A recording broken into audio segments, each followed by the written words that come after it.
Selamat sore dan salam sukses buat teman-teman semua.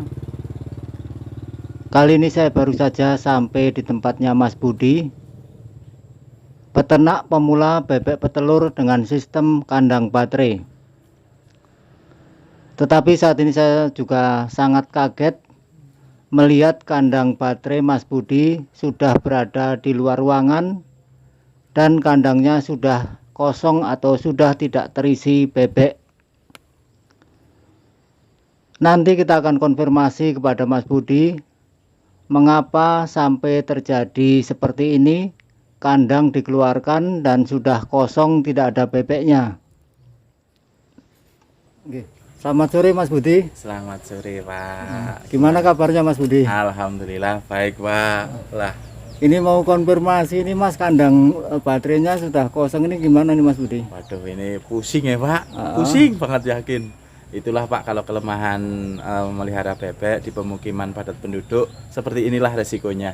Nah, ini kan ceritanya kemarin itu dapat komplainan dari tetangga. Sebenarnya bukan tetangga dekat sih Pak, justru malah tetangga yang agak jauh. Tapi ya gimana, kita juga menyadari kalau misalnya memelihara bebek di pemukiman resikonya emang pasti suatu saat ada komplainan. Padahal berbagai cara udah dilakukan. Sebenarnya produktivitas terus kenyamanan itu di bebek sebenarnya bagus loh Pak. Kalau misalnya di kandang baterai, saya sendiri sudah membuktikan. Cuman kelemahannya itu yang belum saya temukan, itu cara mengatasi bau di musim penghujan terutama. Kalau di musim kemarau sebenarnya nggak begitu bisa diatasi, soalnya kan kering.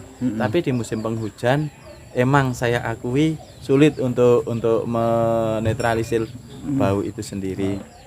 Nah, untuk sementara berhubung demi kenyamanan bersama, terus baiknya lah gimana gitu, daripada nanti malah nggak enak, sama-sama nggak enak. Sementara bebek saya jual. Nah, tapi suatu saat jika saya sudah menemukan tempat dan lokasi yang tepat, kemungkinan saya akan kembali memelihara bebek lagi. Soalnya eman-eman ilmune Pak, cara bahasa Jawa nih. Eman-eman ilmune. Wis sudah belajar dari dulu, udah belajar banyak. Sekarang giliran sudah ketemu formulasinya, malah ada kendala. Tapi ya emang begitulah yang namanya usaha, harusnya ya pantang menyerah gitu. Kendalanya justru kendala di luar teknis Mas Budi ya? Untuk kendala sendiri sebenarnya di luar teknis Pak. Kalau untuk formulasi pakan terus sama produktivitas, menurut saya pribadi baterai sama koloni lebih bagus baterai. Soalnya kalau baterai itu bebek lebih gampang dipantau Pak, lebih gampang dipantau, terus secara otomatis kalau kandang baterai itu pasti kering. Kali Mas, kalau untuk orang Jawa lebih baik ngalah luhur bekasane Mas Budi ya? Nah, nggih, leres Pak, leres. Lebih baik begitu, karena hidup itu kan bertetangga, hidup itu kan guyub rukun. Nggak mungkin kita membutuhkan orang jauh. Padahal yang dibutuhkan pasti tetangga sendiri ya. Kita sendiri tepo-tepo lah, intinya begitu. Lebih baik ngalah, tapi belum tentu kalah. Iya betul. Jadi menurut Mas Budi dengan pola model kandang baterai ini sebenarnya masih berpotensi untuk bebek petelur Mas ya? Berpotensi sekali Pak. Saya yakin seyakin-yakinnya, kalau menurut saya pribadi, baterai sama koloni itu potensi kandang baterai. Kenapa kok potensi kandang baterai? Karena lebih mudah dipantau, lebih mudah dipegang gitu loh Pak. Lebih segalanya kalau menurut saya, efektif, efisien. Terima kasih Mas Budi ya. Iya, sama-sama Pak. Ini teman-teman, ini kandang baterainya Mas Budi yang dulu sudah pernah saya bikin konten dengan ukuran sekitar 40 cm persegi dengan diisi 2 ekor bebek per kandang baterainya.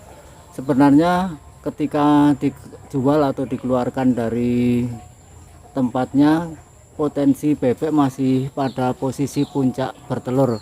Tetapi demi kenyamanan bersama sebagai sesama tetangga, akhirnya Mas Budi lebih legowo, lebih mengalah untuk sementara tidak beternak bebek petelur lagi, namun dia tetap optimis dan tetap yakin dengan formula yang dia sudah punya dengan model kandang baterai ini suatu saat masih tetap akan kembali untuk meneruskan atau berusaha di usaha bebek petelur ini. Ini adalah ruangan bekas kandang baterainya Mas Budi dengan ukuran 2 kali 3 meter. Saat ini digunakan sebagai tempat pemijahan lele.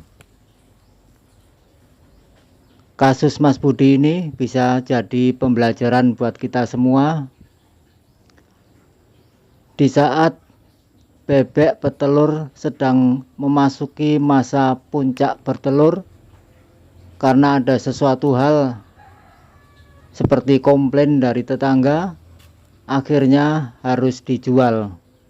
Sungguh sangat disayangkan, namun mau dikata apa lagi, demi kenyamanan bersama akhirnya bebek Mas Budi ini dijual. Buat teman-teman yang sudah mendukung keberadaan channel saya ini, saya mengucapkan banyak-banyak terima kasih. Dan buat teman-teman yang baru bergabung, jangan lupa tekan tombol like dan subscribe supaya tidak ketinggalan video terbaru berikutnya. Demikian video kita kali ini, semoga bermanfaat.